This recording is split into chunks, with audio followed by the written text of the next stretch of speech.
मैं तो यही रहूंगा और हर तरह के लालच से बचने की कोशिश करूंगा। राजकुमार दृढ़ निश्चय के साथ बोला। पूर्व तूफान ने उसका सिर चूमकर उसे विदा लेते हुए कहा, अच्छा मैं चलूं? 100 साल के बाद अब तुमसे मुलाकात होगी। तुम यहाँ आराम से रहना। यह कहकर उसने अपने बड़े बड़े चमकीले पंख फैला दिए। फूल पत्तियों ने भी विदा अलविदा कहकर उसे विदा दी। कई तरह की चिड़िया स्वर्ग के उपवन की आखिरी सीमा तक उसके साथ उड़ती गई। परी ने राजकुमार से कहा, अच्छा चलो अब हम अपना नृत्य शुरू करें। हर रोज जब शाम होने लगेगी तो मैं तुम्हें अपने साथ चलने के लिए कहूंगी, लेकिन तुम मत आना। 100 साल तक हर रोज शाम को मैं इसी तरह तुम्हें बुलाऊंगी। तुम हर रोज अपने को काबू में रखने की कोशिश करना। धीरे धीरे तुम्हारा धीरज इतना बढ़ जाएगा कि तुम फिर कभी मेरे साथ आने को तैयार नहीं होगे। तो आज की शाम पहली शाम है। फिर परी ने उसके साथ नाचना शुरू किया।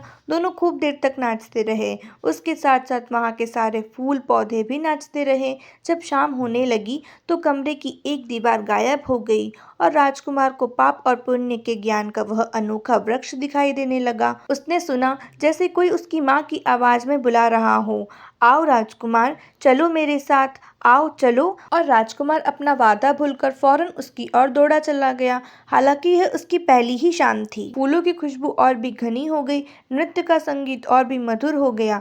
जिस कमरे में पाप और पुण्य के ज्ञान का वृक्ष खड़ा था, वहीं से परी उसे बुला रही थी, आओ चलो आओ। और दूसरे ही क्षण वह उस पेड़ की डालियों के पीछे छुप गई। राजकुमार ने आगे बढ़कर पेड़ की डालियों को हटा दिया। वहां राजकुमारी सो रही थी। परियों की राजकुमारी इस समय इतनी सुंदर लग रही थी जैसे सुंदरता की देवी हो।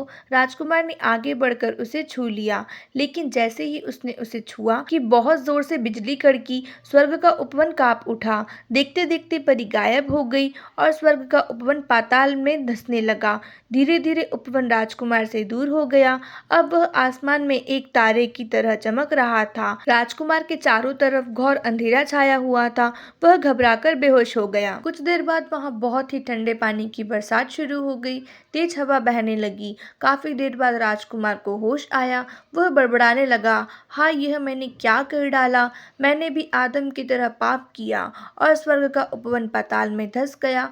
उसने आंखें खोली तो देखा दूर आसमान में सुबह का तारा चमक रहा था, ठीक वैसे ही जैसे स्वर्ग का उपवन उससे दूर होते हुए चमका था। राजकुमार ने इधर उधर आंखें घुमा के देखा तो अपने आप को तूफानों की गुफा में पाया। तूफानों की बुढ़िया माँ उसके पास ही बैठी थी। वह बोली, अगर तुम अच्छे काम करोगे और अच्छे लड़के बनोगे तो मरने के बाद उसी तारे में तुम्हें जगह मिलेगी जहाँ स्वर्ग का उपवन है। अब तो तुमने देख लिया ना स्वर्ग का उपवन। इसके बाद राजकुमार घर लौट आया और एक अच्छा लड़का बनने की कोशिश करने लगा। आज की स्टोरी बस इतनी ही। अगर आपने पार्ट 1, 2, 3 और 4 नहीं देखा है तो पहले जाके वो देखिए। अगर पूरी स्टोरी अच्छी लगी तो चैनल को सब्सक्राइब करिए, वीडियो को लाइक करना बिल्कुल मत भूलें। मिलते हैं अगली स्टोरी में। Thanks for watching.